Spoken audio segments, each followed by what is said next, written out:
Para nosotros es un orgullo poder estar como taller de poesía en este recital poético en la que nos acompañan la poeta peruana Susan Lobato Hoyos, la poeta Anelisa Ribeiro de Brasil, Minas Gerais, Belo Horizonte, y por supuesto Eva Castañeda Barrera de Ciudad de México. Eh, a Ana Elisa la estamos conociendo personalmente hoy día.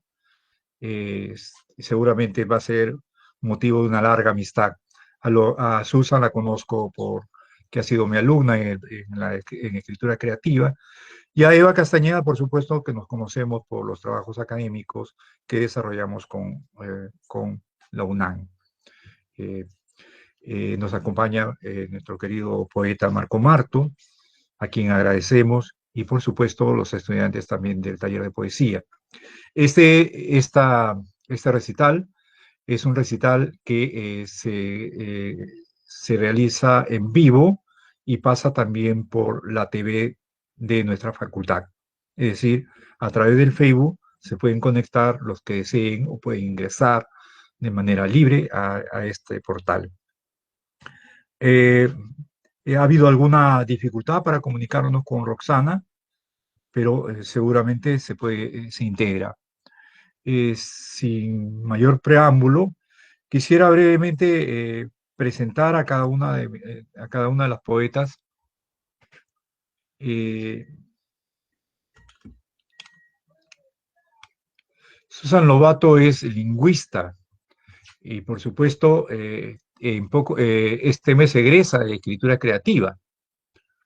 Eh, Trabaja lo que es comprensión lectora y ha ganado el sexto concurso nacional de poesía Mujeres Escritas con su poemario Amazona, que entiendo es además motivo de su tesis. Ha participado en la antología Papel para Aviones, que pronto se va, eh, en la que publicará sus poemas y cuentos, ¿no? Muy bien. Entonces, Susan, la tenemos aquí, y Susan, inicias el recital, y la idea es que en esta primera ronda tú nos puedas comentar cuál es tu idea de poesía eh, como poeta, como mujer, como peruana, como ciudadana del mundo. Por favor, Susan. Bien, muchas gracias por la invitación. Me siento bastante contenta y honrada de participar de este recital. Bueno, creo que ya lo había mencionado que todo esto es bastante nuevo para mí. Yo había dejado de escribir y retomé, vamos a decirlo así, con la maestría, ¿no? Y es increíble que haya concebido la poesía al inicio como un medio, porque a mí me interesaba muchísimo mejorar la técnica del cuento. Ese era mi principal interés. Entonces, yo sabía que para mejorar la técnica, pues tenía que también practicar con poesía, porque eso potencia las descripciones, mejora el tono, le da un ritmo al cuento. Entonces, al principio mi visión de la poesía fue un medio, ¿no? O sea, me iba a servir para algo. Y bueno, estaba muy equivocada porque la poesía nunca va a ser un medio, siempre va a ser un fin. La concepción que tengo ahora de la poesía es básicamente una concepción vinculada con el ritmo. Yo empecé a escribir básicamente de una forma bastante, puede ser de una manera formal. Empecé escribiendo sextinas, liras, octavas reales, porque sabía que de esa manera iba a tener un manejo del ritmo, ¿no? Solo de esa manera luego me iba a abrir con, digamos que con el verso libre y con otro tipo de, temática, ¿no? Entonces, la concepción de la poesía que tengo ahora es como un fin en el que el eje es básicamente el ritmo. La poética que estoy desarrollando ahora, que desarrollé en mi poemario que se llama Amazona, es una poética que podría definir como una poética del cuerpo, una poética que se caracteriza porque tiene un yo lírico femenino bastante marcado, pero ese yo lírico va más allá de marcas gramaticales, sino es un yo lírico que tiene como eje el cuerpo, ¿no? El cuerpo, con metáforas, tengo poemas, poemas en prosa, poemas en verso libre. Y bueno, aquí tengo uno de mis poemas.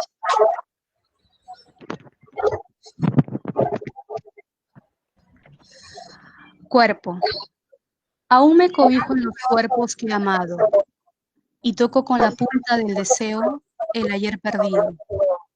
Así me dejo llevar por el cardumen de muslos dominantes, espaldas en caída libre y dedos sublimes. De pronto abrazo muslos, espaldas, dedos y trato de armar un solo cuerpo. Pero nada encaja. Entonces me pongo de pie y reconozco que el único cuerpo que me cobija es el mío. Disculpen, no sé si me pueden escuchar bien. ¿Se está escuchando bien? Sí, se está escuchando bien. Entonces, si han podido apreciar lo mío es esta exploración, digamos que estoy empezando, como les decía, para mí todo esto es nuevo. Estoy empezando, digamos que con ese territorio, ¿no?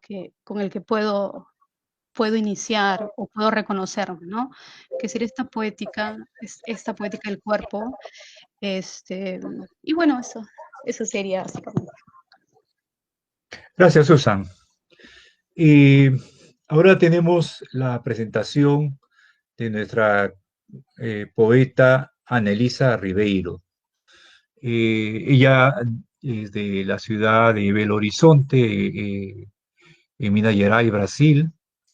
Ha publicado un buen grupo de libros, entre lo que destacan su poemario Posesiña, a Perversa, 2002, Festas por donde Olear, 2008, Ansol de Pescar Infernos, 2013, Xadrez, 2015, Por un Tris, 2016, Álbum, 2018, y Diccionario de Imprecisados, 2019, que fue un libro finalista, Jabutí. Ella ha participado en varias antologías y festivales de poesía. De formación es lingüista y actualmente se dedica a las ediciones. Trabaja en el Centro Federal, de Educación y Tecnologías en Minas Gerais. Entonces, es doctora además en estudios lingüísticos. Entonces, Anelisa. Anelisa va a hablar en su idioma, en portugués, de manera que lo escuchamos con atención, no hay dificultad. Y bueno, bienvenida, bienvenido. Gracias, muchas gracias. Mi castellano no es muy fluido e vou falar português mais lentamente. Eu sou professora aqui na minha cidade, é uma cidade, a terceira maior cidade do Brasil. Nós temos aqui algumas universidades, eu sou professora do Centro Federal, que é uma espécie de universidade tecnológica. E só antes de escolher a minha carreira profissional, eu já escrevia.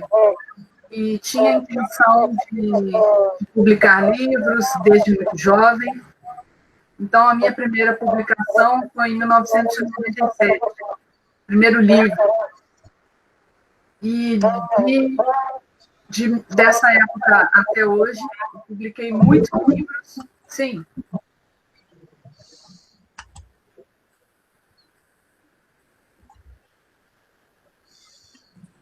Perdona, Annalisa. Gonzalo, quizás si silenciáramos todos los micrófonos porque no se escucha bien, hay demasiada interferencia. Perdona, Annalisa. Sim, sim, sim. Ya. Silenciamos los audífonos. Isso, acho que melhor. Sim? Melhor. Obrigada, Eva. Então, eu sempre tive a intenção de escrever e publicar. Publiquei no fim dos anos 90 e vim publicando até hoje. E escrevo prosa e poesia. Os livros de poesia são 8. Esses 8 livros têm um intervalo de alguns anos entre um e outro, e porque acho que a poesia, para mim, pelo menos, é um processo um pouco mais lento. E até o sexto livro, eu escrevi à medida que a poesia conseguia atravessar a minha vida cotidiana. A vida das mulheres, de todos nós, é muito complicada, mas a vida das mulheres é um pouco mais, porque nós temos os afazeres todos, profissionais, domésticos. Eu sou mãe de um adolescente, tive 3 maridos, então não é muito fácil conciliar todas essas coisas.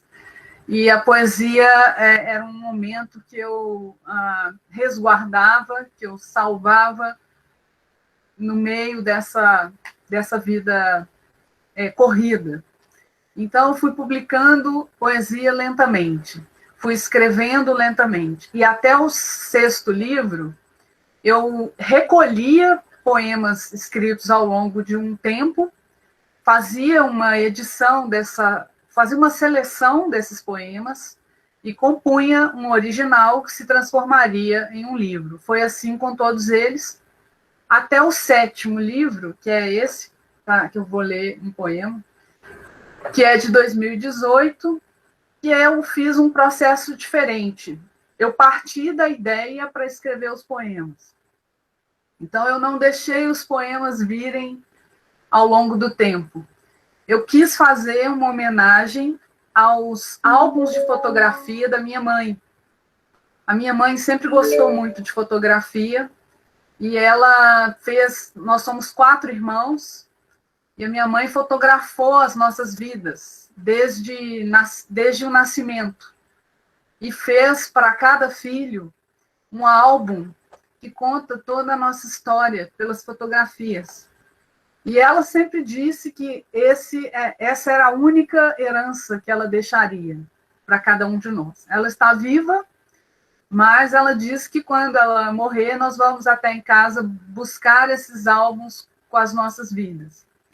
E eu quis fazer um livro chamado Álbum, que responde às fotografias que ela coleciona ao longo da vida. Então, eu escrevi poemas inspirados em fotografias que existem, fotografias que estão nos álbuns da família.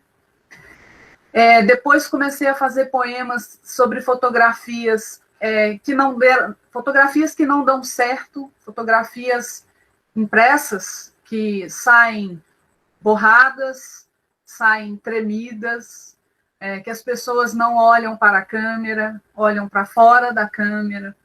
E depois comecei a fazer uns poemas discutindo um pouco a fotografia digital, que não tem materialidade como a impressa.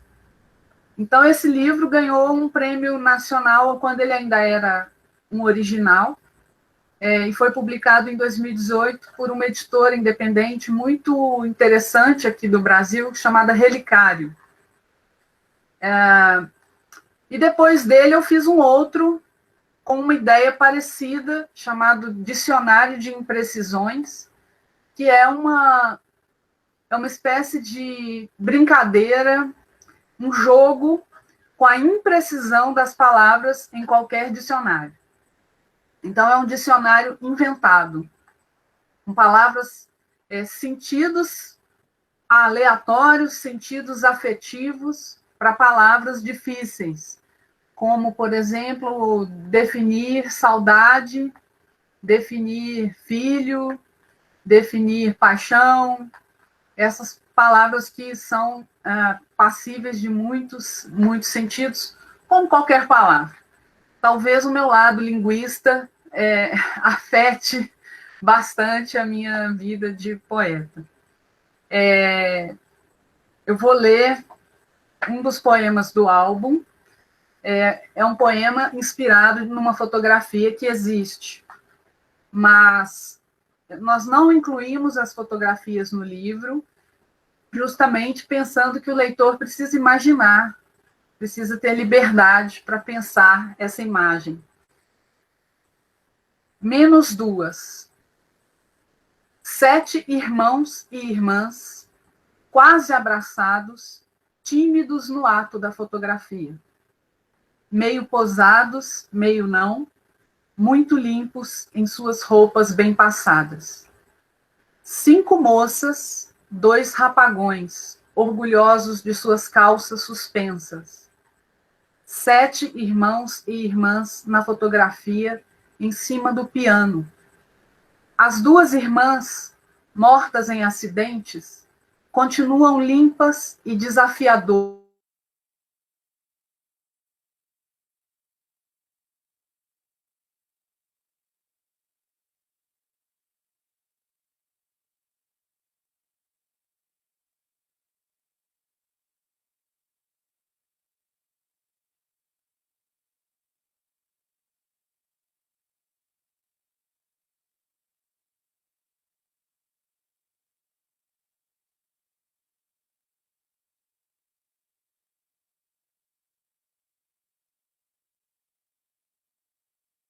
Pena la señal en este caso.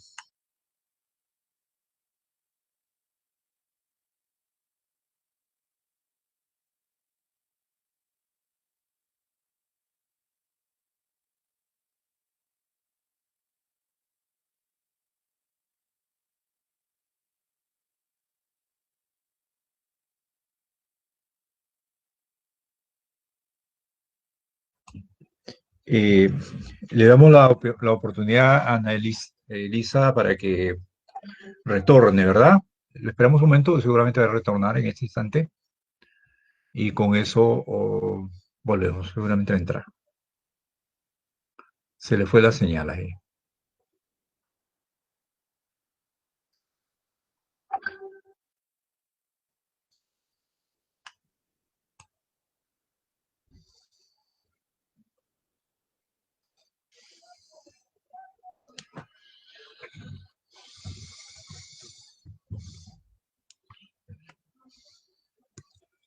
Bien, en cuanto ingrese, luego de Eva Castañera Barrera, le damos el pase a Ana Elisa.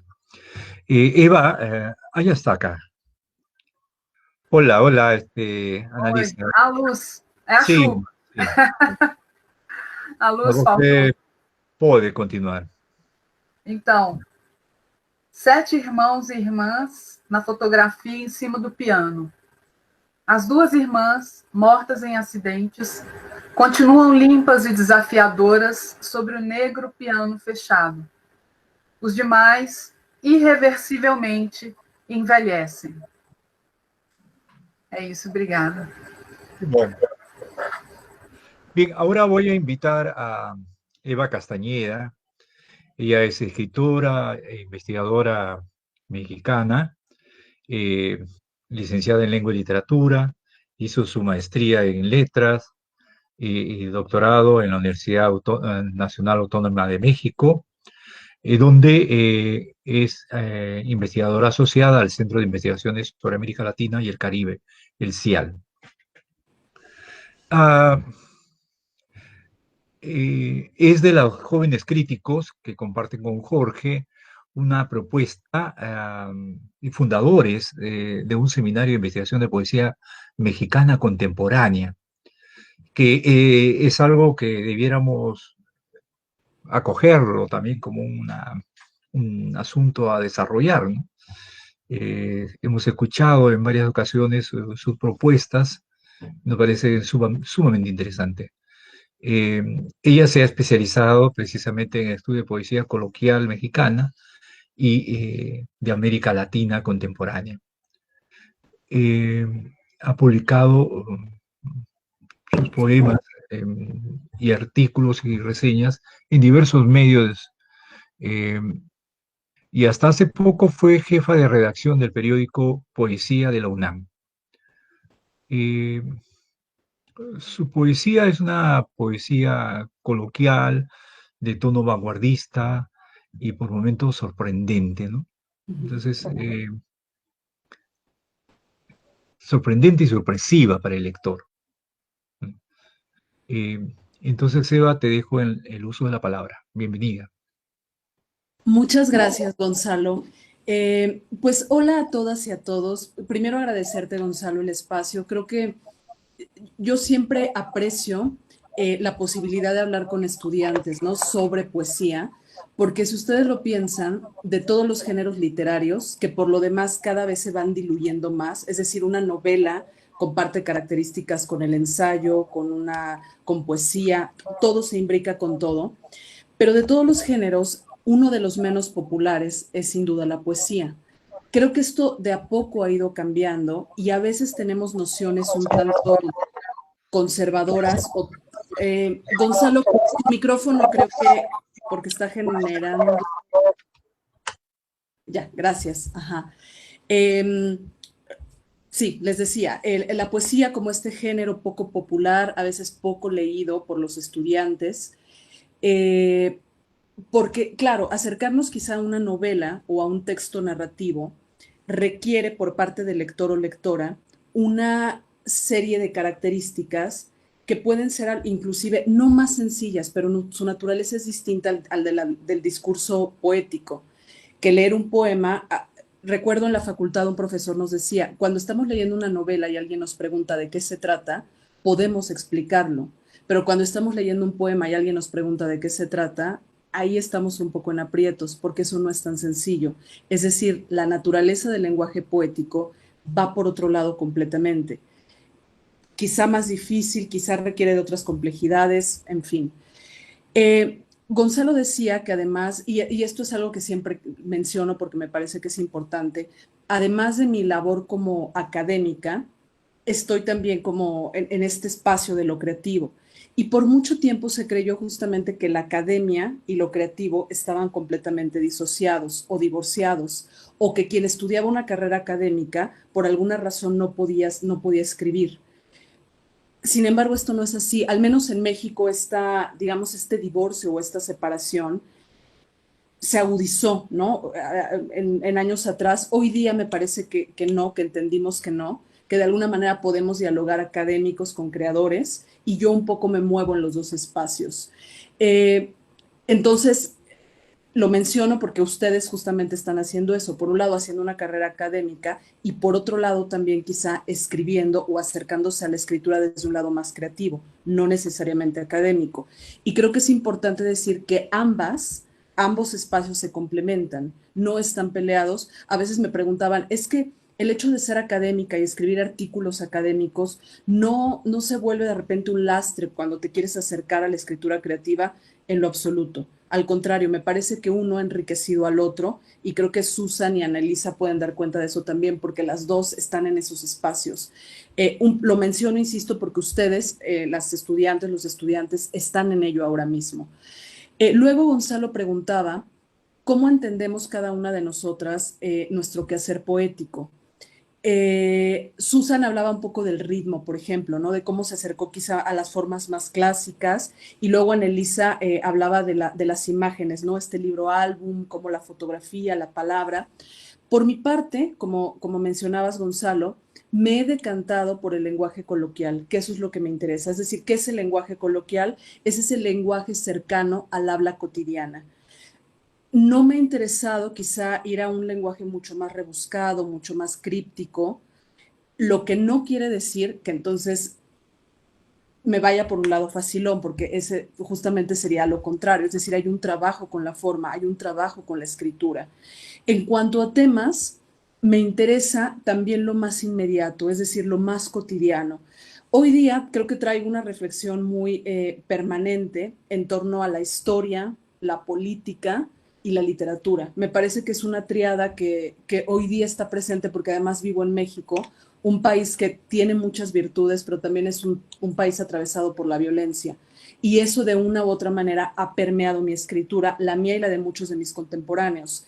Y mantenerme al margen de estos temas no es algo que yo haya querido hacer. Entonces, de alguna manera, violencia, poesía, literatura están presentes en mi obra a partir de lo histórico. Mi último libro, Decir otro lugar, que es este que está acá, justamente es un libro que se planteó como poesía, sin embargo, me parece que va más hacia la prosa, una especie de prosa poética. Me interesó más contar historias, es decir, en estos pequeños fragmentos hay historias. La poesía está presente, por supuesto, pero privilegié más digamos, la posibilidad de contar una historia. Y desde ahí es que concibo a la poesía hoy día, como esta puerta o este puente al ir contándonos estas pequeñas narrativas que están muy cerca de nosotros en la vida cotidiana, en lo más inmediato. De manera un poco general, iría yo por ahí. Les quisiera leer un texto, este es un poema inédito, es algo largo en comparación de lo que leyeron Annelisa y Susan, espero que no se aburren mucho. Se llama Noticias de una noche en la que mi mente era clara y no entendía por qué. El periódico decía cosas como estas: naufraga crucero por el Caribe, de sus tripulantes nada se sabe. 9.000 kilómetros de calles en Nueva York se llenan de escarcha y la gente tiembla. La gente dice ash cuando hace frío. Mujer llora frente a la pared del autobús porque este se ha ido y ella otra vez llegará tarde. Va tarde siempre. Te decía que estas son las noticias que más me gustan, porque de las otras ya se sabe. Todas son un rodeo para decir que el mundo permanentemente se está acabando. Mejor tomarse un café y hablar del futuro como esa nube que allá se ve. ¿La ves? No, es la borradura. Entiende, es lo que se va diluyendo. Pero un día sí estuvo. De veras estuvo porque sí la vimos. ¿Te acuerdas? Tú ahí sentada contemplando lo que parecía la certeza. Y me decías que sí, aunque otra vez el mundo y esas formas inentendibles que tiene para derrumbarnos lo poco que nos queda. Por ejemplo, el 2 de agosto del 2019, ningún país de habla hispana le hizo la guerra a otro país de habla hispana, pero tú y yo supimos muy adentro de nosotros que la vida se doblaría otro poco, porque al norte alguien pronunció a todo volumen estas palabras: si gano, devolveré a los refugiados a sus casas. Oímos eso y otra vez lo que teníamos como fe se nos cayó. Es que la fe siempre se nos cae, una y otra vez contra el suelo. Sin embargo, nunca se rompe. Yo creo que por eso se llama fe, dijiste. Sin acento y sin fe, dijiste. ¿Qué más? ¿Los periódicos dirán algo más? Porque si juntamos sus letras aleatorias, porque si el azar une sus palabras, un ruido saldría de ahí, una máquina, una noticia nueva. Tal vez que el continente americano, que si Latinoamérica, y algo se va aprendiendo, la lumbre y el color que hace, su destello enredándose, su historia que obsesivamente es la nuestra, la conquista y todos los fracasos, sus espejos rotos como el de tu habitación, ese en el que cuando uno se mira se ve partida a la mitad y entonces algo de esa fisura recuerda tus conquistas y todos tus fracasos, las veces que esperaste a que la grieta por arte de magia se cerrara, así como Moisés separó las aguas del Mar Rojo, así como esos cuentos en los que un milagro sucede para que alguien se salve, así nuestra historia, la historia, esta ficción que se llama noticia, que se llama tú cuando te inventas todos los días, esa fragilidad de darle la vuelta a lo que parece inminente, a lo que se llama derrumbe, o ningún golpe nos mata, pero sí nos hace más fuertes. Así te decía tu abuela, que se sabía de memoria todos los lugares comunes, y cuando los pronunciaba, parecía que estaba inventando algo parecido a la luz.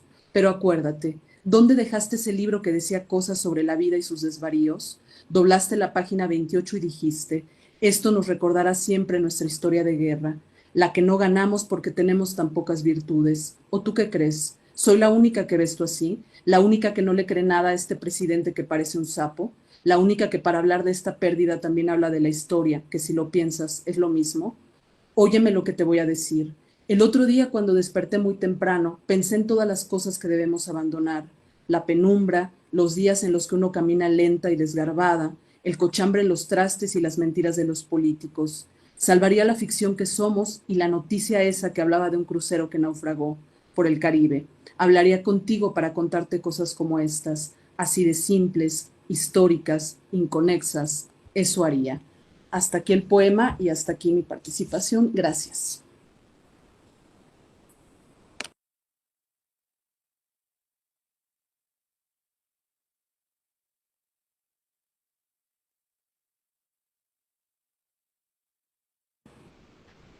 Gonzalo, no te escuchamos. Tienes el micrófono. El monólogo, el Eso. monólogo. Decía que nos acompaña Jorge, eh, eh, Jorge, nos acompaña Cristian Helguera, Mauro Mamani también en esta noche. Marcos, te pregunto si quisieras tú comentar un momentito sobre el taller de poesía. Y de paso, invito a todos los que viven acá en el Perú, por cierto, eh, a postular a nuestra maestría de escritura creativa que ya ha sido convocada. Los exámenes estarán en marzo. Si te animas, Marcos. A ver, Marcos, sí. ¿Quieres que hable sobre el taller de poesía o la maestría o las dos cosas?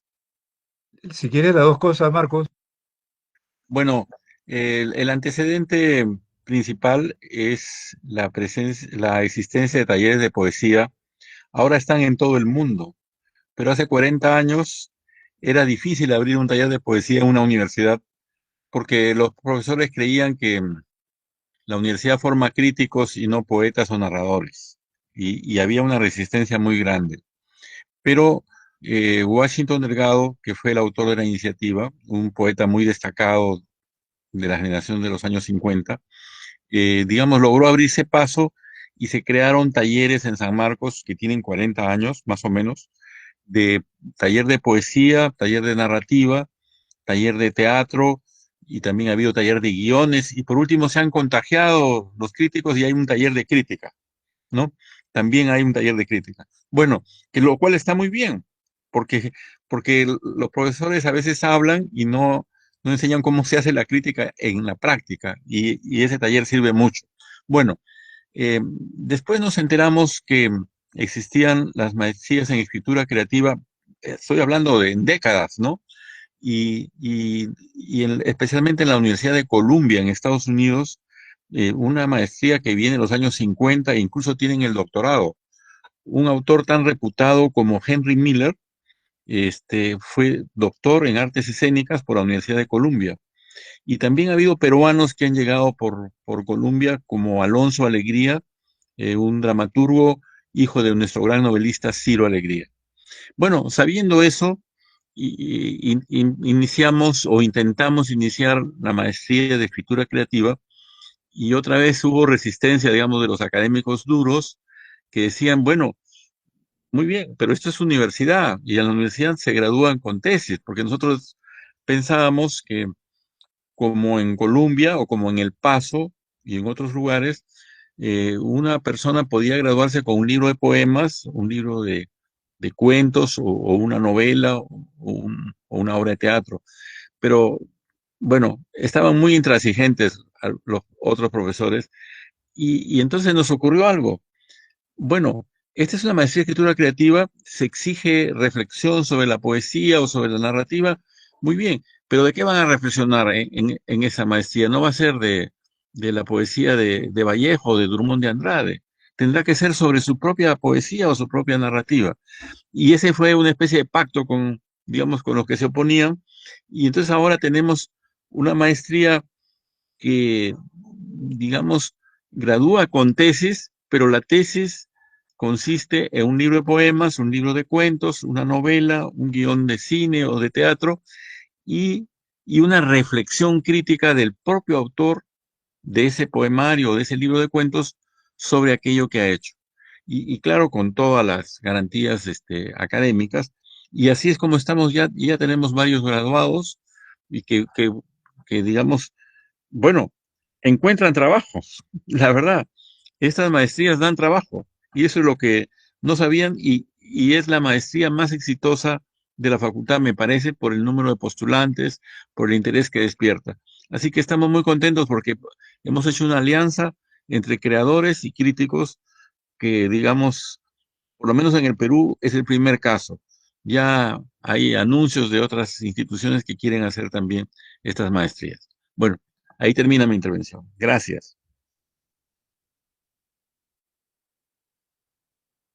Gracias, Marcos. Marcos ha dirigido el taller durante muchos años, el taller de poesía de la facultad. Bien, ahora vamos a pasar a la segunda ronda. En la segunda ronda, la idea sería la siguiente. La idea es, aunque ya se adelantó en parte lo que vamos a proponerle, es que pudieran hablarnos del poema que a ustedes, a cada uno de ustedes, le gusta más. ¿Por qué ese poema las identifica? ¿Qué tiene ese poema, no? Esa sería la idea. Entonces, ese es el reto. Entonces, ahora invito a Ana Elisa Ribeiro, por favor. Eu acho que uma característica que me acompanha e é frequentemente apontada na minha poesia é a ironia. Em muitos casos, eu publiquei textos e poemas muito irônicos e mesmo auto-irônicos, poemas que eram críticas ou eram alguma espécie de sarcasmo disfarçado de humor, por exemplo. Então, eu vou dar um exemplo daqui a pouco, mas eu tenho um poema que é um pouco conhecido aqui, que é uma coisa das mulheres, é auto-irônico também, mas essa situação das mulheres sempre muito pressionadas para serem alguma coisa ideal, né, de beleza ideal, ou para agradar alguém, agradar um homem, né? Então, eu vou ver se eu consigo falar, que eu sei sei esse poema de cor. Eu não costumo saber nenhum poema de cor, mas esse é muito curto. É assim, eu não sei se como em castelhano seria, mas em português ele tem uma rima, ele faz um sentido e é uma coisa engraçada. Eu vou tentar explicar. Ele chama Salvando o Relacionamento. Eu sei, meu bem, que o seu sonho é comer uma sueca alta, loura, boa, mas finge, meu amor, fecha o olho e finge. O meu cabelo a gente tinge. Isso em português tem um efeito muito engraçado e ao mesmo tempo muito crítico. Não sei se eu conseguiria, salvando o relacionamento, uma mulher que quer salvar algum relacionamento que já não vai bem. E aí ela propõe para o homem pintar o cabelo. Não sei como é em espanhol, teñir. E ela propõe de um jeito assim, o homem tem um desejo, um fetiche por uma sueca. É uma brincadeira com aquele estereótipo da Barbie, que é uma sueca alta, loura, e ela não é alta, nem sueca, nem loura, mas aí ela propõe alguma coisa, qualquer coisa, e ela fala que vai pintar o cabelo. Então, em todos os lugares em que eu leio isso, as pessoas riem. A hora que eu paro de ler, ele tem um efeito de humor muito forte, mas em seguida as pessoas se dão conta de que é uma situação ruim, de que é uma situação muito ruim para a mulher e, ao mesmo tempo, uma coisa muito comum, que acontece muito e que nós identificamos em muitas pessoas. Então, eu fiz coisas assim, eu tenho um poema sobre a edição de livros de mulheres. Assim, ele tem um nome longo, esse eu não sei de cor, mas é um poema mais recente.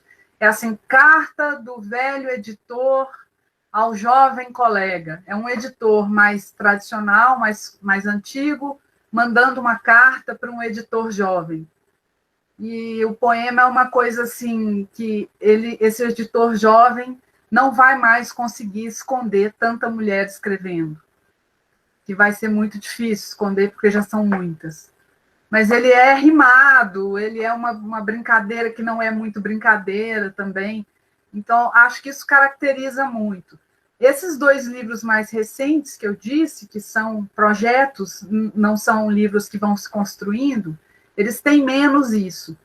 Esse álbum, por exemplo, é um livro muito mais afetuoso, tem muito mais ternura do que ironia. Mas ele tem umas coisas mais fortes.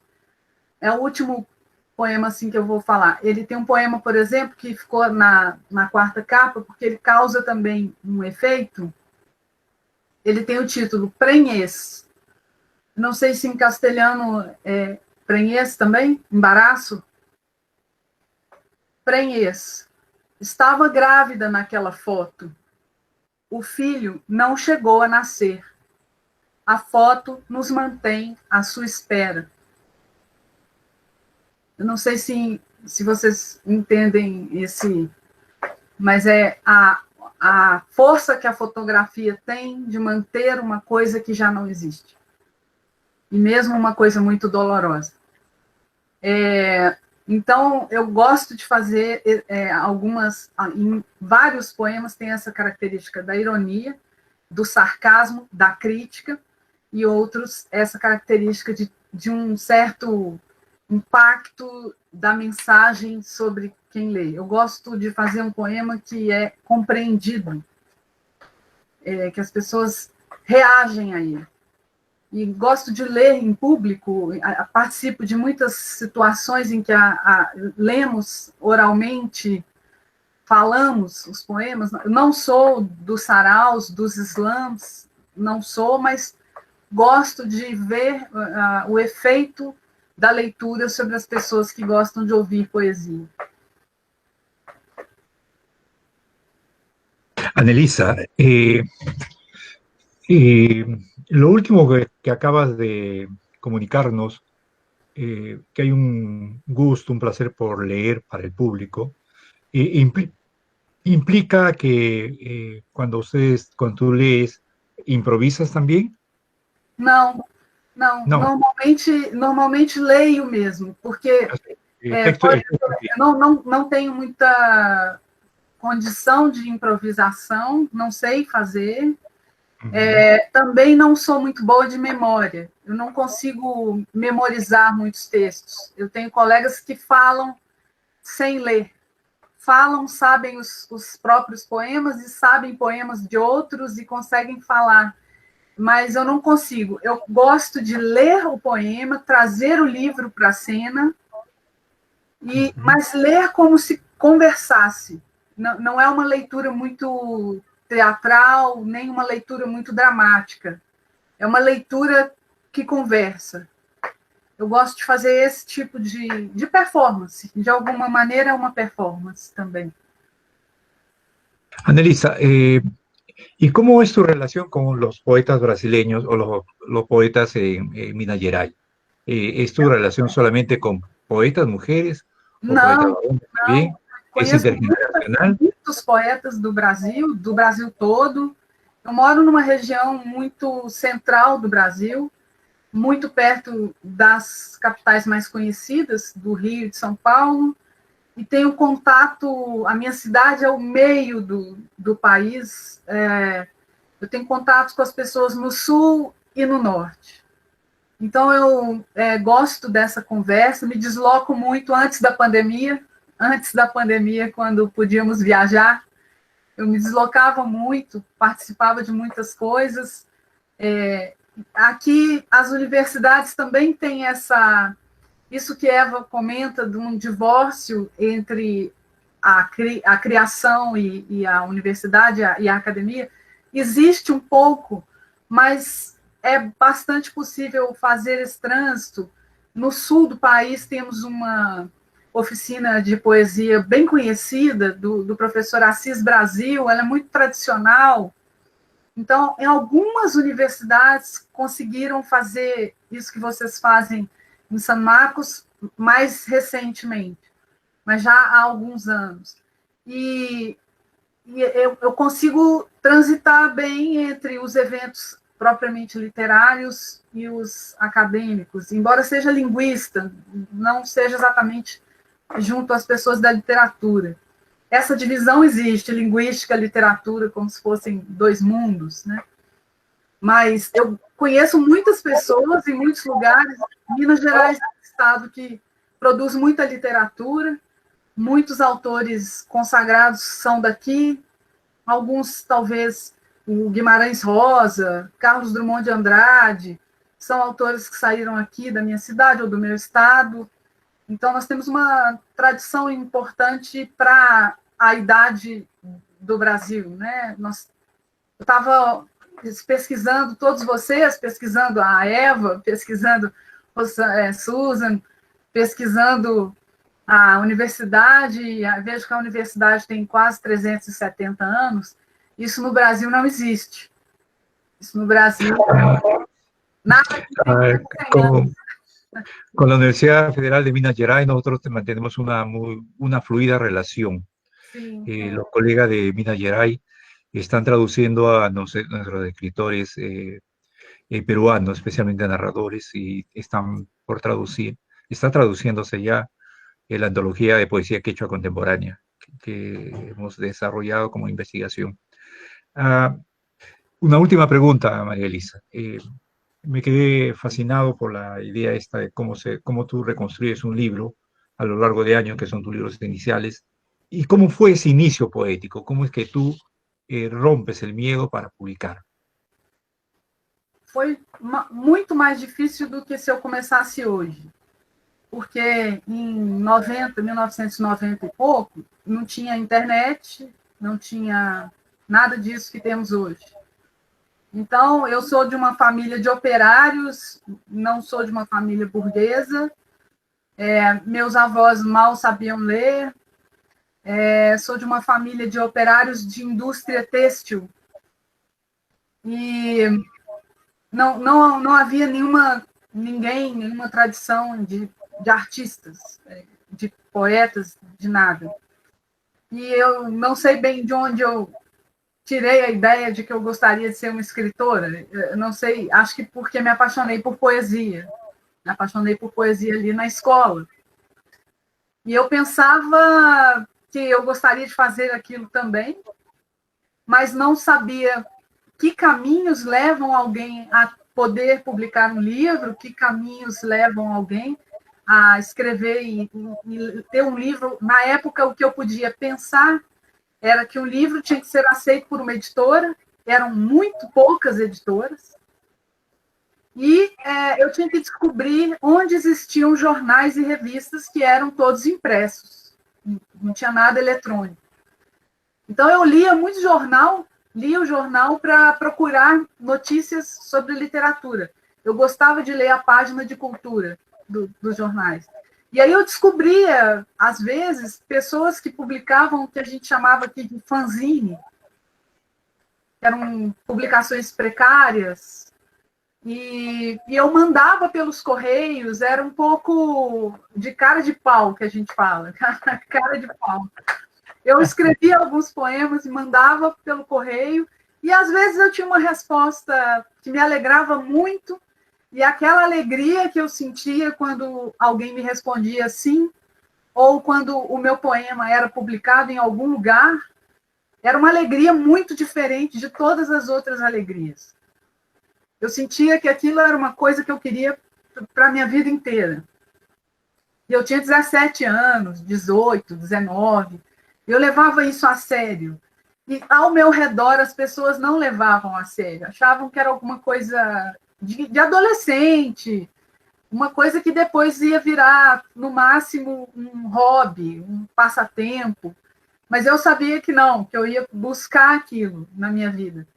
Então, foi difícil porque, acho que em parte porque eu não tinha acesso, eu não tinha pessoas conhecidas que pudessem me ensinar, me dizer onde publicar, nada disso, não tinha interlocutores. Outra parte porque as tecnologias eram outras, existiam pouquíssimas editoras, e tudo isso mudou muito depois. Ficou muito mais fácil, muito mais acessível. Hoje tem muitas revistas eletrônicas, você encontra os poetas e os editores pela internet, seria muito mais rápido hoje, talvez. Mas eu também não sentia, eu acho que isso é um sentimento que também mudou para melhor. Como menina, como mulher, eu não sentia que não era para mim. Eu achava que era, que eu podia. Eu não conheci, eu demorei muito a conhecer livros de mulheres. Eu me lembro de pegar um livro de uma mulher pela primeira vez e ficar encantada. Foi uma poeta brasileira chamada Ana Cristina César, que eu vi pela primeira vez um livro de poesia de uma mulher. E aquilo me animou mais. Mas eu não me sentia incapaz. Eu acho que esse pode ser um sentimento que segura muitas escritoras na origem. Já acham que não devem, não podem. E eu ainda bem não tinha esse sentimento. Muchas gracias, Annelisa Guerreiro. Obrigado. Y Eva Castañeda, es su turno.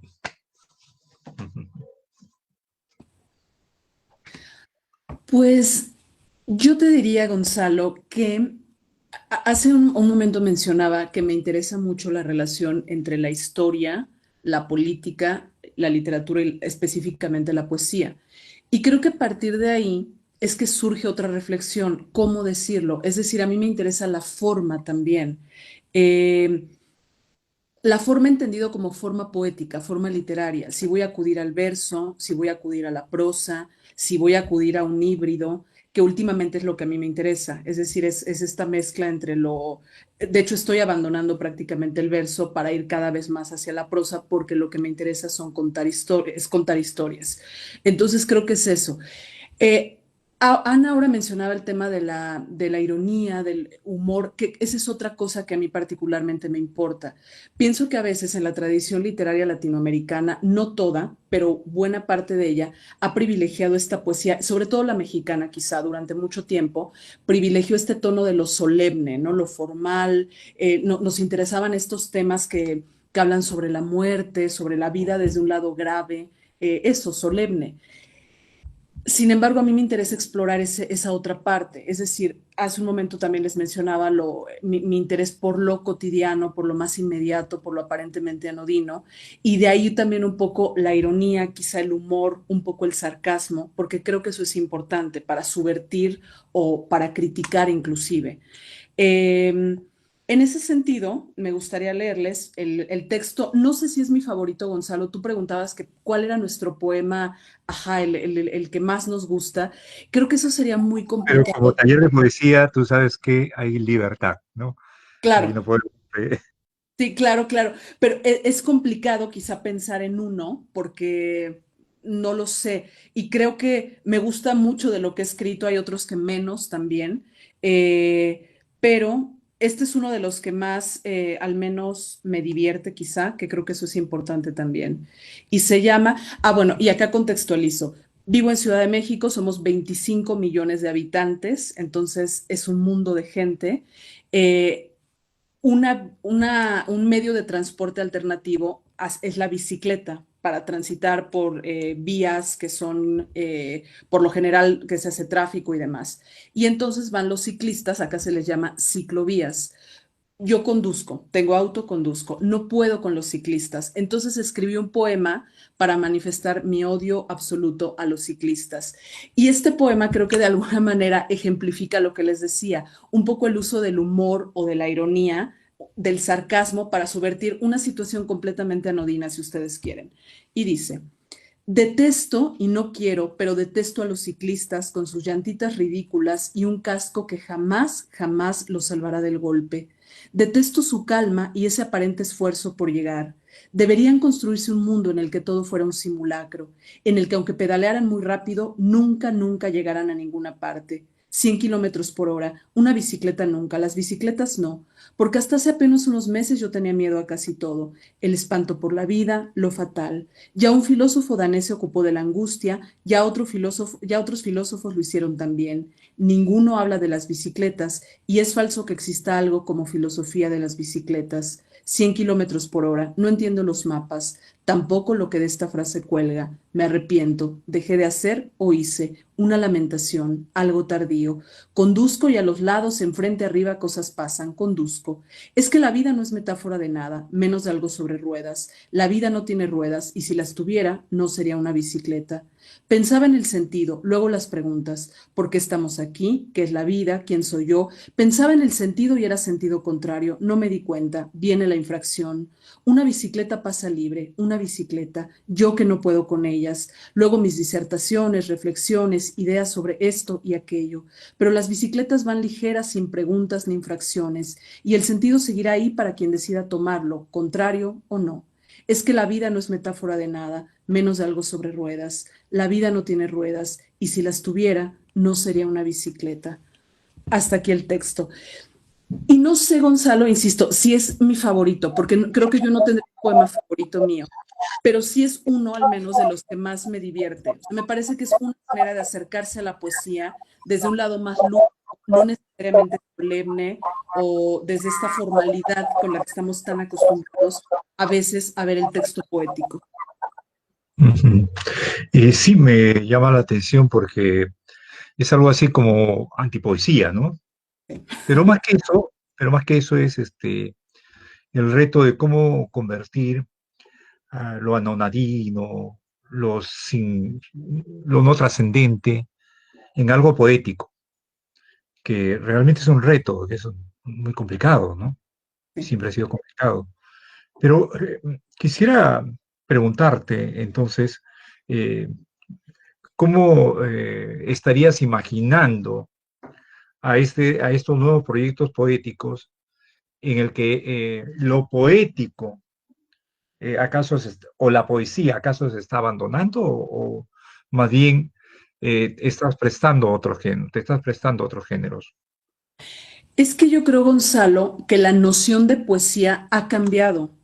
Un poco pensaba que si el mundo está cambiando, la noción de género, entendido género como especie, como sexo, como fronteras, o sea, inclusive las fronteras geográficas se están borrando, ¿por qué seguir creyendo que la literatura y específicamente la poesía tiene que ser lo mismo que era hace 100 años?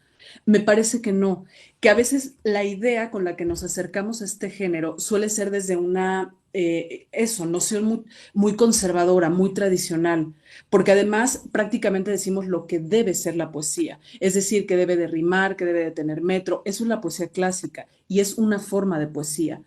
Pero hoy día, me parece, siglo XXI, cuando el mundo ha cambiado completamente, hoy día, siempre lo digo además, pero es real, un virus enfermó a todo el planeta, estamos viviendo una locura. ¿Por qué seguir acercándonos a la literatura desde las mismas categorías? Me parece que no, que tendríamos que empezar, cuando tú me dices, o sea, va en detrimento del texto poético o estamos incorporando lo cotidiano. Pienso en Nicanor Parra, ¿no? Cuando hablaba de la antipoesía, que él decía, es vida en palabras, es decir, o Neruda, por ejemplo, con la poesía esta de poesía que está llena de tierra, poesía que se ensucia. Me parece que es y ellos ya en la década, en el siglo XX lo dijeron, con más razón en el XXI, me parece, que las categorías, los criterios están cambiando completamente y creo que desde ahí los tendríamos que mirar también. Esa es una opinión, situándome, digamos, en mi horizonte histórico. Claro, es obvio que la poesía ha cambiado y hay nuevas exigencias y que ese es un proceso además instalado desde la vanguardia que tú también estudias, ¿verdad? Sí, Entonces, eh, tal vez lo diferente está dado porque algunos se aferran a lo poético en el propio texto sin que se busque exactamente eh, esta este elemento arcaico y conservador de las tradiciones poéticas. Me gustaría indagar un poco sobre los orígenes de tu formación poética como creadora. Pues Cuéntanos un poco, por favor. sí, sí, Gonzalo. Pues estudié literatura en la UNAM, en la Facultad de Filosofía y Letras.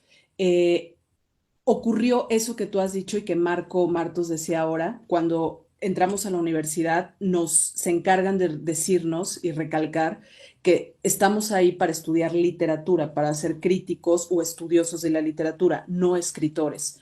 Creo que esto yo lo tuve muy claro. Sin embargo, tú ahora que le preguntabas a Ana sobre cómo empezó a publicar, y esto quizá también lo digo para los y las estudiantes del taller, si uno escribe para guardar sus textos en el cajón, creo que no tiene mucho sentido. Y a veces es todo un acto de valentía o de coraje o de repente de decir, lo voy a hacer de arrojo inclusive, voy a publicar, voy a mandar este poema a esta revista y ya me dirán si lo aceptan o no. Creo que fue todo un proceso, pero o sea, es decir, Gonzalo, primero yo empecé estudiando literatura desde la parte académica, escribía mis versitos y ocurría que, y a veces creo, no sé si a todos les pasa esto, cuando estudiamos literatura nos da un poco de pena decir que escribimos, porque estudiamos literatura desde todo el rigor y nos acostumbramos a acercarnos al fenómeno o al quehacer literario como críticos, como estudiosos, y luego decir, pero ¿cómo yo voy a decir que escribo? Escribía Pablo Neruda, escribía Nicanor Parra, pero yo ¿cómo voy a decir eso? Y es todo un proceso que uno tiene que ir sorteando a veces y que creo que esto va cambiando en la medida que uno continúa escribiendo y vas trabajando los textos y vas puliendo y vas siendo autocrítico. A veces no todo lo que uno escribe es publicable, a veces quizá el 10% lo es y a veces ni siquiera eso tampoco. Y creo que el hecho de estudiar literatura o carreras afines nos da esa capacidad que a veces los que no la tienen. No quiere decir que una cosa sea mejor que otra, pero yo te puedo decir que la academia me dio el rigor y también la autocrítica para poder decir, creo que es momento de mandar esto a una revista. Eso sucedió hace muchos años. Hoy día ya la historia es otra, ya llevo camino andado. Además, en un país, en México, Ciudad de México, donde se dice acá que levantas una piedra y sale un poeta, porque aquí en Ciudad de México todo el mundo escribe poesía. Entonces, se vuelve un poco complicado porque los espacios son pocos, porque todo el mundo quiere publicar, todo el mundo quiere aparecer, pero al A final, propósito de eso, sí, esos espacios pocos, todo el mundo puede aparecer. ¿Cómo es que tú te vinculas a un circuito poético con mujeres, con varones, grupos mixtos? ¿Cómo es que es porque esa creo, relación? ajá, te debo decir que o sea, yo preferiría plantearlo con escritoras y escritores, no solo con mujeres, ¿no? Aunque es verdad que en México hoy día las mujeres están haciendo todo un trabajo que me parece que se han conquistado espacios para visibilizar el trabajo de muchísimas escritoras que durante mucho tiempo fueron completamente borradas del canon literario y que el canon hoy día ya cambió en la literatura mexicana, porque se están mirando esas escritoras que durante décadas se ignoraron completamente. Y creo, Gonzalo, que cómo me vinculo, pues a partir del trabajo de años, es decir, desde mis épocas de estudiante en la licenciatura, empezar a lo mejor a ir a presentaciones de libros, mandar mis poemas a revistas que era quizá para jóvenes escritores. Hoy día ya no soy tan joven, ya digamos, ya me muevo en otras esferas, pero con trabajo y de alguna manera eso, armándome un poco de valor y decir voy a mandar esto, voy a publicar. Y de ahí creo que las cosas van saliendo solas, te van invitando a festivales, a encuentros, a lecturas, ya después uno empezará a publicar si eres constante. Ana decía que le daba mucha felicidad cuando le aceptaban una publicación. Yo creo que pasaba lo mismo acá, ¿no? Me pasaba lo mismo y me sigue sucediendo todavía porque no es cosa sencilla. Pero quizá lo que te diría, no hay una receta, la única es trabajar mucho, trabajar, ser autocrítico y no guardar los textos en el cajón nunca. Es moverlos, hacerlos circular, mandarlos para publicar, porque de otra manera no va a pasar nada. Gracias, Eva. Gracias a ti, Gonzalo. Susan Lobato, a ver, tu turno, Susan. Bueno, como decía Eva, es difícil escoger un poema. Tengo tengo tantas posibilidades. Por ejemplo, uno creo que me representa es un poema que se llama Mujeres Solas, porque fue la apertura, el momento en el que me liberé, porque yo tenía mucha vergüenza o sea, sentía como que la poesía me desnudaba demasiado. Entonces, por eso me refugié en estas formas clásicas para practicar hasta que llegue el momento en que me abra completamente. Y esto es lo que pasó con Mujeres Solas. Em, pero también tengo otro poema en prosa que me gusta mucho porque tiene otro tono.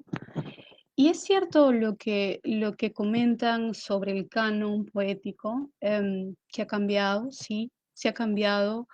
Yo creo que en la creación uno tiene que gozar de completa libertad, ¿no?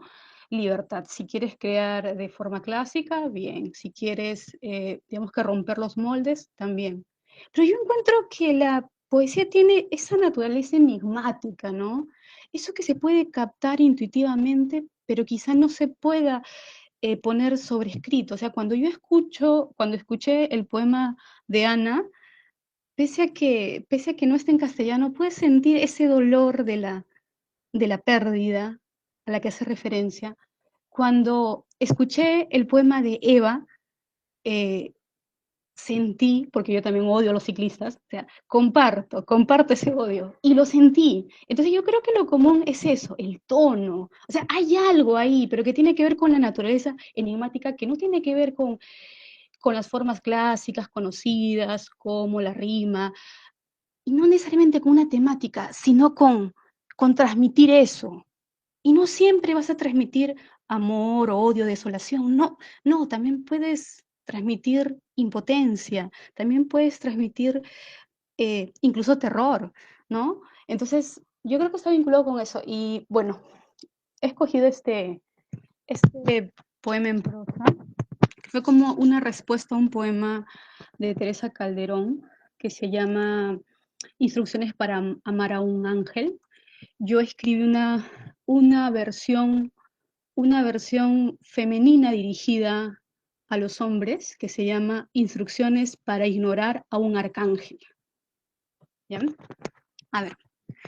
Primero, el afectado por la irrupción de un ángel se quedará sin palabras en el acto. Cautivado por una mujer de simetría perfecta, le parecerá inteligente, talentosa y moralmente intachable. Atrapado por esa proporción áurea, se dejará llevar, sin dejar de asentir, por el movimiento de sus labios. Usted, desde ese mismo momento, quedará subyugado por el contoneo de sus largas piernas, cintura anular y cabellera interminable. Luego, la noche abrazará el galope de caballos blancos, algunos lentos y otros alados, mientras que un vaivén constante lo lleva a una sola dirección: ella. Por lo general, los ángeles son modelos de pasarela. Suelen llamarse Claudia, Cindy, Naomi, Kay, Giselle, Alessandra, Taira, Adriana, Miranda y Bella, aunque sea tautológico. Si tiene oportunidad de acercarse a un ángel, debe intentar, aunque hipoteque su propia alma, obtener su número telefónico, o siquiera una de sus plumas en forma de autógrafo. Debe recordar que los ángeles suelen pulular por el paraíso de la web, colgados de una cámara fotográfica que encierra su inacible belleza junto a frases motivadoras. Para amar a un ángel, se sugiere darle un me encanta a todas sus fotos y compartir sus publicaciones, y escribirle sin esperar respuesta. Los ángeles se frustran con facilidad si no son adorados. Recuerde que debe evitar enamorarse, ya que un ángel no detendrá el vuelo para mirar el suelo, y porque en realidad, estimado mortal, usted no se ha dado cuenta de que un arcángel hace tiempo ha descolgado sus alas tan solo para prepararle todos los días un delicioso plato de comida. Y bueno, me gusta mucho porque es como una respuesta, ¿no? Una respuesta, digamos que de un yo lírico femenino a este poema que me gustó mucho. Y bueno, eso. Susan, yo conocí tu libro Amazonas, que supongo ya está por publicarse, ¿verdad? Entonces, allí había una preocupación, una voz femenina que hablaba, desinhibida. Entonces, ¿cómo definirías tu poesía? Bueno, sí, ya lo había como que adelantado. Es una poesía que calificaría como una poesía del cuerpo, aunque también ha sido calificada como un retrato, como un retrato fisiológico, mental de la mujer, ¿no? Yo tengo un poema que habla acerca de la masturbación femenina, tengo ¿Y muchos qué te poemas. gusta más, esa segunda imagen o la poética del cuerpo? Digamos que este poemario tiene una visión femenina que no solamente, digamos que presenta esta visión del cuerpo. Es cierto que el cuerpo es el eje, porque es lo que más, digamos que se repite, pero también hay otras visiones, ¿no? Vemos que hay, por ejemplo, una aceptación a la soledad en un poema que se llama Las mujeres solas, en el que, en el, que el yo poético acepta que, que la soledad es el único camino porque de alguna manera es, por ejemplo, aquí hay una parte que dice, a ver, las mujeres solas despiertan con los ojos cerrados, una minúscula sonrisa, los brazos abiertos y vuelan. Se alzan sobre el andar geométrico de las aves, el ascenso de multitudes que se dividen al verlas y la espera imposible de un compañero. Y más adelante dice, las mujeres solas aman con locura. Ellas saben que dos no pueden ser uno y aún así dejan sobre el tocador un nuevo amor cada noche. Vemos que es una visión de aceptación de una soledad metafísica, ¿no? Entonces vemos que es cierto que mi poética está vinculada con el cuerpo, pero trato de abordar, digamos que diversos aspectos de la naturaleza femenina, ¿no? Yo sé que las mujeres podemos escribir de todo, de cualquier tema. En mi caso particular, prefiero escribir eh, desde esta perspectiva femenina. Me siento bastante cómoda, ¿no? Sé que podré escribir de otros temas, eh, pero quería de alguna manera experimentar con esta visión femenina, ¿no? Que no se oculte ese yo poético, ¿no? Que de alguna manera se desborde en el poemario. Digamos que la maestría en escritura creativa a ti te permitió encontrarte con otros escritores, poetas y narradores. Sin embargo, la pregunta que yo lanzaría para tu caso es, eh, cuando estudiabas lingüística, ¿ya te vinculaste con algunos creadores en ese momento, con poetas? ¿Tenías tu grupo o algo por el estilo? Ajá, bueno, siempre he sido muy solitaria. Creo que ese ha sido mi principal error. Bueno, yo sabía en realidad que me gustaba muchísimo escribir desde que era niña, pero es común aquí, y creo que la mayoría lo sabe, que cuando vas a ir a la universidad surge lo de qué vas a vivir, cómo vas a estudiar eso. Por eso, por eso alguna manera decidí estudiar una carrera, digamos, que tuviera los pies más bajo la tierra, ¿no? Elegí lingüística y yo creo que sin saberlo fue algo así como una preparación, porque en lingüística me permitió abordar todos los niveles del lenguaje, la sintaxis, la gramática, puedo reflexionar desde la polisemia. Entonces, por ahí que me ayudó muchísimo. Ahora, para mí la maestría en realidad, en el caso de este poemario, sinceramente, ha sido todo. ¿Por qué? Porque este poemario íntegramente surgió de la maestría, surgió del taller de poesía. Como les comentaba, yo empecé escribiendo con formas clásicas, ¿no? Porque de alguna manera todavía no estaba preparada. Pero cuando me abrí, me sirvió muchísimo, muchísimo la crítica de mis compañeros. Me sirvió muchísimo estar en contacto con otras personas que compartieran esa misma pasión. Me inspiré mucho en ellos. de alguna manera había un ánimo de crecer. Entonces, creo que mi principal error fue ir muy sola. Se necesita de alguna manera estar en contacto, como una vez un profesor dijo, de otros animales literarios, ¿no? Para que de alguna manera o inspires o te inspires, ¿no? Bueno.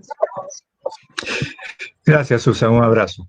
Ahora nos vamos a nuestra tercera ronda, que es una ronda de despedida, pero una despedida para el reencuentro, ¿verdad? No para decirnos chao, definitivamente, para nada. Con algunos de ustedes nos vamos a ver pronto, con otros nos vemos cotidianamente, ¿verdad? Comenzamos con Eva y la idea para este tercer momento es la siguiente, es la poeta y su percepción de la poesía en América Latina. Y luego la lectura de un poema y finalmente invitar a aquellos que todavía no escriben, pero que tienen ganas de hacerlo, que escriban, ¿verdad? Y a partir de tu experiencia, decirle, oye, pero si tienes una sensibilidad, si manejas la palabra, ¿por qué no comienzas a publicar? ¿Por qué no te enfrentas a eso? Suelta la poesía. Entonces, comenzamos contigo, Eva. Sí, Gonzalo. La poesía y Latinoamérica. Yo creo que así como en Latinoamérica hoy día están sucediendo en términos políticos, históricos, un montón de cosas, creo que literariamente también y en la poesía más que nunca. Pienso, por ejemplo, en países como Perú, Chile, Argentina, México, quizá hablo de habla hispana, en Brasil también, por supuesto, que están pasando cosas muy interesantes, que yo creo que literaria y poéticamente podemos encontrar propuestas muy, muy interesantes. Entonces, creo que la poesía se está moviendo, la poesía está abarcando también otros géneros, se está expandiendo cada vez más y creo que eso yo lo celebro, ¿no? Porque es importante. Luego, para las y los estudiantes que escriben, pues nada, decirles que lo sigan haciendo, porque es importante. Es quizá una manera de, frente a este mundo tan caótico y tan revuelto que vivimos, ocupar una trinchera y hacerlo desde la... Quizá esto va a sonar al lugar común y es muy probable, pero es una manera de resistir, ¿no? Desde el acto creativo, de decir aquí estoy, esta es mi palabra y de nombrar un montón de cosas que se necesitan decir hoy día. Entonces, a las y los estudiantes del taller que sigan escribiendo y ojalá que se animen a publicar, que saquen esos escritos del escritorio, del cajón y que los empiecen a hacer circular para que otras y otros los lean. Básicamente sería eso, Gonzalo, y me despediría con este texto que se llama Sobre la vida, sus pérdidas, las metáforas y los conejos. Compré un conejo en el mercado negro de animales. Lo hice porque me entristeció verlo en una jaula. Pagué mucho por él. Dicen que es un Polish. Supongo que es la raza, aunque eso no me importa. No sé nada sobre conejos, excepto que comen zanahorias y según la guía para el cuidado de conejos, también comen heno y verduras. El conejo vive conmigo, los dos en un departamento. Le asigné una habitación con 5 ventanas. Los martes salimos a caminar y pensamos, cada quien en lo que puede, yo en números y en lo improbable, él en más conejos. A muchas personas les gusta el conejo a las brasas. Yo creo que son estúpidos porque ignoran que los conejos también bailan y pueden ser muchos. Primero habrá 4, luego 8, 16, 32, 74, 128, 256 miles de conejos que saltan, te rodean y se amontonan, te tapan y te asfixian. En mis conversaciones, el conejo oficia de metáfora o de símbolo. Me gustan sus orejas peludas y me gusta la palabra conejo. El otro día fuimos al bosque y le gustó más que su habitación. Decidió quedarse ahí, cerca de los cazadores y lejos de la comida gourmet con conejos. Es que siempre se puede huir de los cazadores. Ahora el conejo salta en un bosque lleno de conejos. Yo creo que está bien. En mis conversaciones, él oficia de metáfora o de símbolo. aunque el bosque será siempre más grande que los cazadores y los conejos. Regresé a casa y pensaba que no siempre es posible escapar de las balas o de la tristeza. Regresé sola a casa. Muchísimas gracias, Gonzalo, por la invitación y gracias por la escucha de todas y todos. Gracias, Eva, gracias. Y al final podríamos tener una ronda de preguntas si acaso alguno de los participantes se anima. Eh, Ahora continuamos con Susan. Bien, bueno, respecto al panorama de la poesía latinoamericana, yo creo que por tradición sabemos que se distingue por su originalidad, modernidad y constante renovación. Entonces, por ahí es cierto, ¿no? Digamos que también esta pandemia que nos ha separado físicamente y como que nos ha hecho olvidar muchas sensaciones, ¿no? Que antes compartíamos, no solamente físicas, ¿no?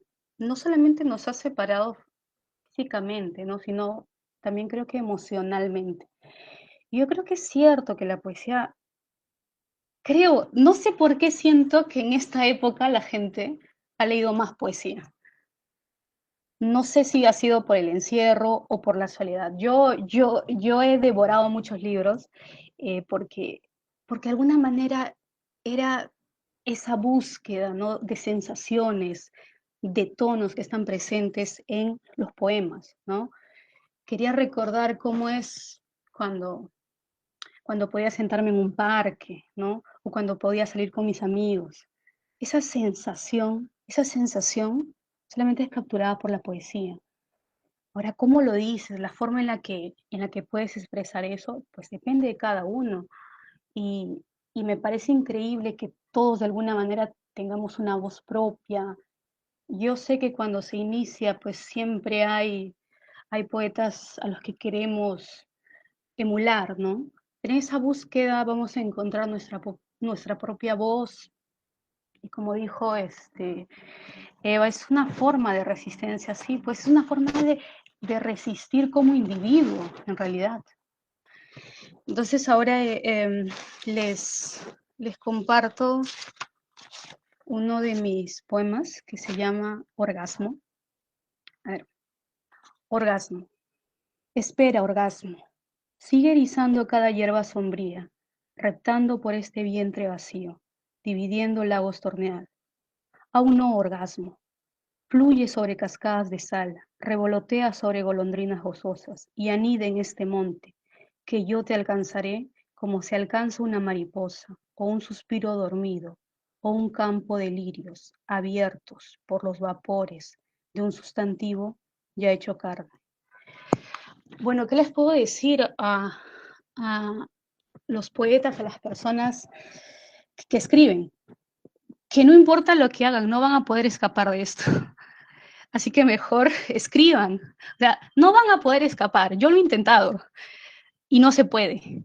Así que mejor escriban, sean libres en el papel, publiquen. Y bueno, eso es todo lo que puedo decir.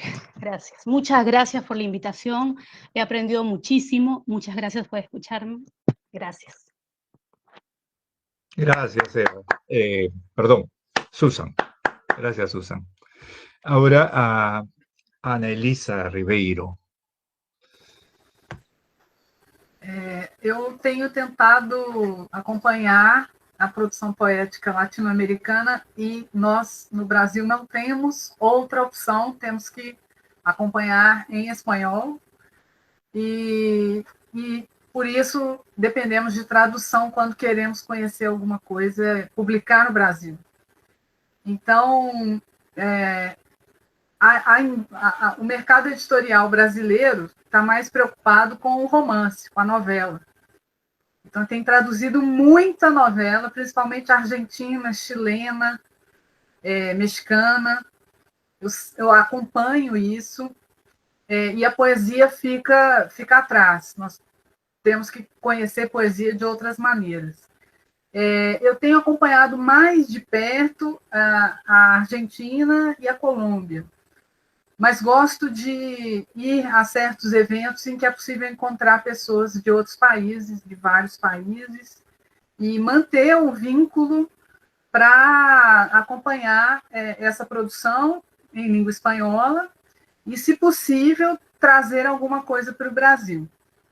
Então, de vez em quando, eu e alguns amigos, nós traduzimos e publicamos poetas que se destacam em seus países. Às vezes são poetas já consagrados, que nós não conhecemos. Eu traduzi há um tempo uma poeta colombiana que nós não conhecemos aqui, que é a Meira del Mar, e uma contemporânea chamada Bibiana Bernal, que é colombiana também. Então, quando é possível, nós gostamos de trazer para o Brasil e para o português, para haver algum tipo de interlocução e entender um pouco o que tem sido a poesia nesses outros países, noutra língua, e o que nós temos feito em comum.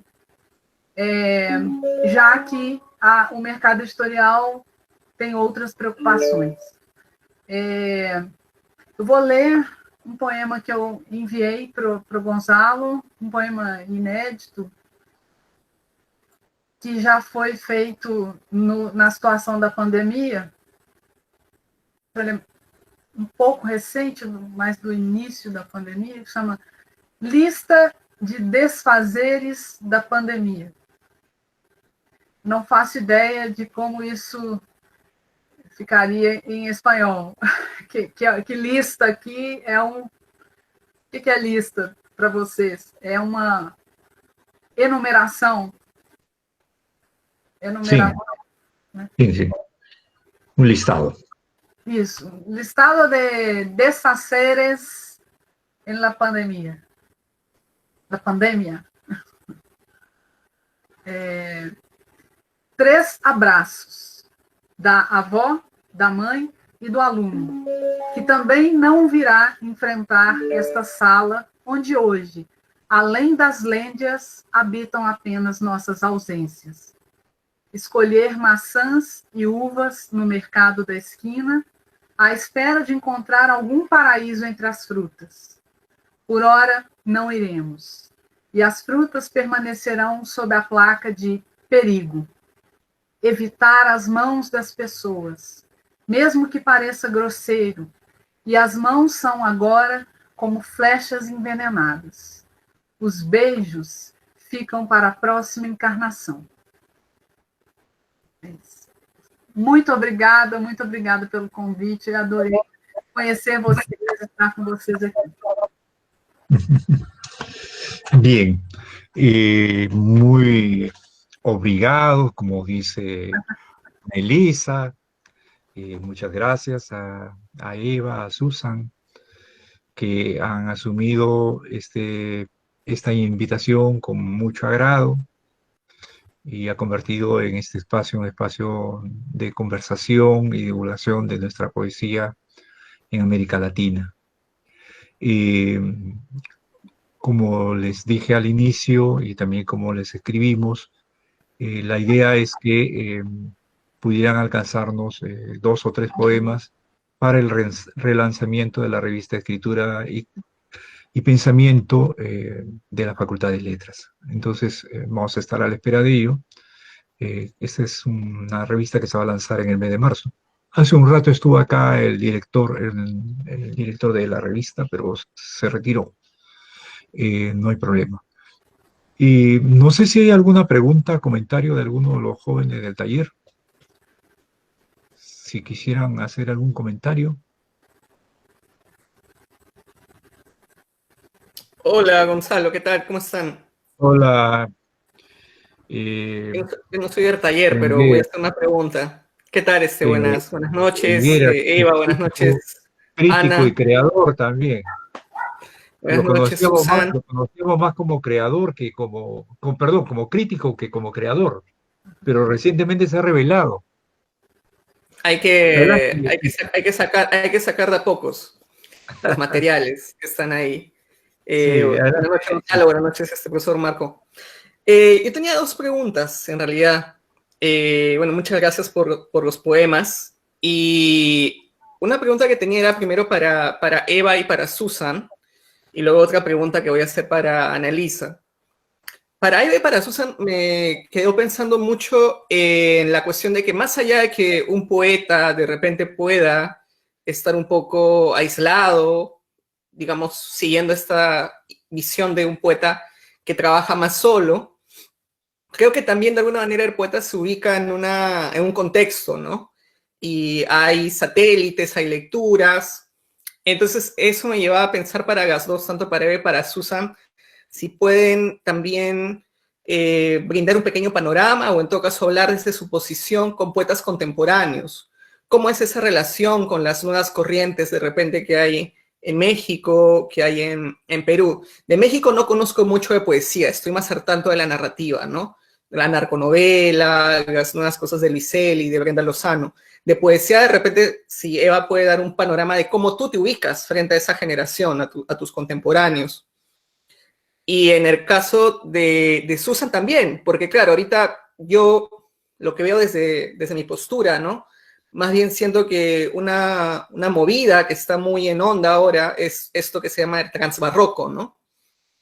Que es retomado por poetas de los 80, por ejemplo, que ahora tienen esa tendencia, ¿no? O en todo caso, ¿cómo tú sientes con qué poetas de tu generación, contemporáneos a ti, hay más afinidades, hay más diálogos o también más distancias? Eso seria a pergunta para Eva e a pergunta para Susan. E agora eu vou fazer uma pergunta para a Annalisa. Um prazer, adorei escutar seus poemas, Annalisa. Então, eu sei que você também trabalha muito no campo da edição, que é importante. Então, eu estava pensando se você pode comentar um pouquinho sobre essa relação do editor, neste caso da editora, e das escritoras mulheres. Qual é o contexto agora? O contexto editorial das escritoras mulheres no caso brasileiro e mais precisamente no caso de Minas Gerais. Como você falou que o movimento do livro é muito forte. Então, eu vou agradecer se você pode comentar um pouco mais disso e também da sua experiência, né, como editora, né? E obrigada, Annalisa. E graças a las tres nuevamente. Bien, entonces comenzamos. ¿Susan o Eva? Bien, bueno, como les había comentado, mi error ha sido siempre ir sola, ¿no? Y creo que también mencioné que la irrupción ha sido en la maestría. Entonces, por ahí, digamos que compartí algunos poemas, ¿no? Con algunos compañeros. Y también he revisado las tendencias actuales. No quiero decir nombres o ser específica, pero veo un trabajo, digamos que centrado en el lenguaje, ¿no? No me identifico mucho con la poesía de los jóvenes, porque yo no soy nada joven, así que no sabría en qué punto tendría que inscribirme. Entonces, con poetas jóvenes no encuentro, digamos, que esa conexión, digamos, que ellos van por la onda del trabajo del lenguaje, de buscar adjetivos que nos esperan, que no se esperan escuchar.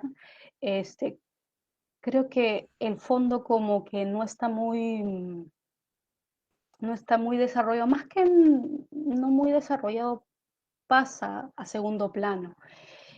Y yo la verdad es que aspiro a claridad. Yo aspiro a claridad, o sea, yo quiero escribir algo que se pueda entender, que sea transparente y que sea de un lenguaje simple en realidad. Yo amo a Wisława Szymborska, me encanta cómo escribe, este, me encanta cómo escribe, me encanta Dickinson.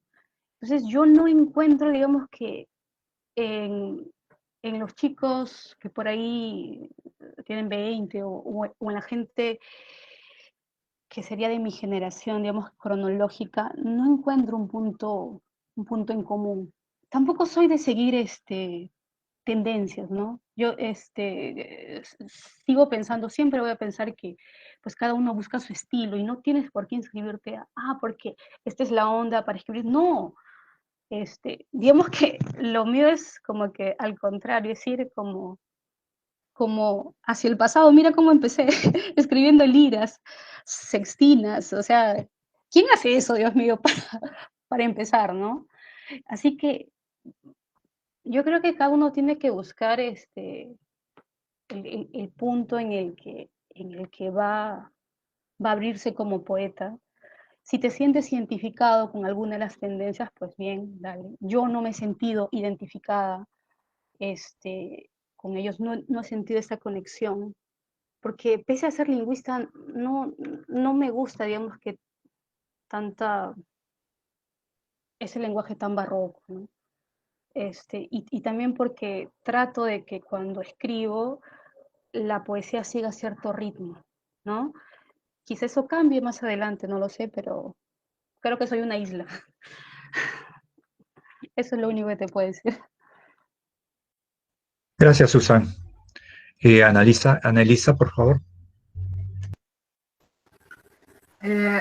Obrigada, Alexander. Eu quero saber onde você aprendeu português. Gostei de ouvir. Não, eu aprendi também lá em Minas Gerais. Eu morei um tempo lá. Não, eu sou mineiro, então tem um sotaque por aí, um pouquinho. É mineiro, sim. Obrigada. E eu vou fazer um resumíssimo, né? Um resumo. O mercado editorial brasileiro é muito novo, muito recente. Ele se profissionaliza no século XX. E até a virada do milênio eram editoras brasileiras. Como aconteceu, e muito concentradas geograficamente, a maioria delas em São Paulo e no Rio, Rio foi a primeira capital do Brasil, foi onde os portugueses vieram morar, eles fugiram da Europa e vieram para o Rio, tudo, então fazia sentido começar lá. Na virada do milênio aconteceu no Brasil o que aconteceu no mundo inteiro, porque dos anos 90 em diante nós nos integramos globalmente, né? Então a concentração editorial aconteceu aqui, como acontece em todos os lugares. 2 ou 3 multinacionais compraram tudo. Então as editoras brasileiras passaram a ser, na verdade, empresas alemãs ou norte-americanas ou inglesas. Então, uma editora muito conhecida no Brasil, muito importante, que é a Companhia das Letras, que até um tempo atrás era a editora que todo escritor gostaria de publicar, principalmente o escritor, o romancista. Ela hoje é Penguin.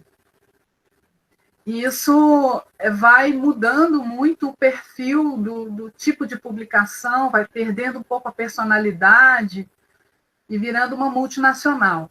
Então, no Brasil, hoje, o mercado tem mais ou menos, tem uma configuração assim, 2 ou 3 multinacionais e muitas editoras pequenas. Muitas mesmo. Não é mais também por causa das tecnologias digitais, facilitaram, tornaram os livros mais baratos, a produção mais barata. Então, são muitas editoras pequenas, que foi uma coisa interessante também, que a concentração geográfica vai diminuindo. Tem editoras pequenas no país inteiro. Então, ao mesmo tempo que foi ruim a concentração multinacional, essas editoras enormes comprando todo mundo, os grupos brasileiros, foi bom porque a reação é que as pessoas começaram a fundar as suas editoras. Então, do final dos anos 90 para cá, então há 20 e poucos, 30 anos, são muitas editoras bem pequenas, mas publicando catálogos importantes, catálogos interessantes. Por exemplo, para publicar poesia, é praticamente impossível publicar numa editora muito grande. As editoras médias e pequenas é que publicam poesia, que renovam a cena da poesia brasileira. Como sempre foi, mas agora esse cenário é mais complexo. E, no caso das mulheres, as mulheres tiveram poucas chances no século XX de ser editoras. A minha pesquisa acadêmica atual, meu grupo chama Mulheres na Edição. E as mulheres tiveram pouca chance de ser essas intelectuais que publicam, mas dos anos 1950, 1960, elas começaram a aparecer. De 1970 para cá, começam a aparecer editoras para publicar mulheres, projetos editoriais feministas. E hoje são muitas. Hoje, várias editoras pequenas brasileiras são de mulheres e só publicam autoras. Então, isso se diversificou e recrudesceu também. As pessoas fazem editoras, montam editoras com uma finalidade muito política nesse sentido. Elas declaram as suas identidades. Então, é possível que existem editoras para mulheres, editoras para publicar LGBTQI+, os gays e lésbicas, editoras que publicam apenas autores negros. Então, uma preocupação de nicho, mas muito importante para a diversidade das publicações, da literatura, dos autores. Então, é mais ou menos esse o cenário. Eu acho que ele é parecido com muitos lugares do mundo. Não vejo tanta diferença quando eu converso com os colegas em outros países. Obrigado. Muchas gracias, queridas amigas, queridas poetas. Esta forma de encuentro virtual seguramente la vamos a continuar. El taller sigue su rumbo. Al final del ciclo tenemos el recital de los propios jóvenes. Eso va a ser el 28, me parece, de este mes. Y ahí les invitamos a que nos acompañen también. El ciclo regular nuestro termina el pregrado. El grado, como dice en Brasil, termina ahora en este mes, a fin de mes. Entonces ahí van a recitar todos nuestros poetas del taller de poesía. Y muchas gracias. Entonces un abrazo enorme. Gracias, Marcos, por acompañarnos. Jorge Aguilera, poeta y crítico también que nos acompaña. Cristian. Y por supuesto, Anelisa Ribeiro, Eva Castañeda, Susan Lobato y a todas mis alumnas, Gladys, Andrea, Carlos, Amer y Mercedes, que debe ser una invitada, ¿sí? Qué bueno, me alegra mucho. Y Daniel, que es un... Gonzalo, perdón que interrumpa. Sí, por favor. Adelante, adelante. No, Gonzalo, decía nada más, Mercedes es otra escritora, es poeta mexicana, entonces pues está acá acompañándonos y gracias, Mercedes, por estar, nada más. Qué bueno, Mercedes, que nos acompañes. Aquí estamos y seguimos haciendo lazos, seguimos haciendo tinquis. Sí. Un abrazo enorme, muchas gracias, se cuidan, por favor. Gracias, Marcos, también. Chao. Chao, chao.